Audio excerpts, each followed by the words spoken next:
पहिल्याच मंत्रिमंडळाच्या बैठकीत राज्य मंत्रिमंडळानं एक मोठा निर्णय घेतला। महसूल मंत्री चंद्रशेखर बावनकुळे यांनी मोठा निर्णय घेतला।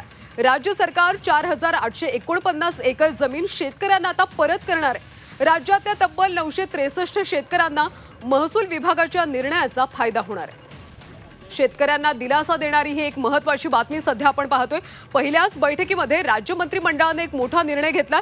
महसूल मंत्री चंद्रशेखर बावनकुळेंनी हा निर्णय घेतला। यामध्ये 4849 एकर जमीन शेतकऱ्यांना परत केली जाणार आहे। सविस्तर माहिती घेऊयात आमचे प्रतिनिधी ओम देशमुख यांच्याकडून। ओम, नेमका निर्णय काय आहे? अगदी बरोबर आहे। महसूल विभागाच्या माध्यमातून हा निर्णय घेण्यात आलेला आहे। ज्या जमिनींवरती शेतसारा असेल किंवा इतर प्रकारच्या थकबाकीची रक्कम असेल, त्या थकबाकी जी आहेत त्या जमिनी सरकारकडनं आपल्या ताब्यात घेतल्या जातात। त्या जमिनींच्या संदर्भात हा निर्णय घेण्यात आलाय। या थकबाकीपैकी 25% रक्कम जर या शेतकऱ्यांनी सरकारकडे भरली तर या जमिनी आता शेतकऱ्यांना परत केल्या जाणार। त्यामुळे खरं तर शेतकऱ्यांना मोठ्या प्रमाणात हा दिलासा देण्याचा प्रयत्न महसूलकडनं झालाय।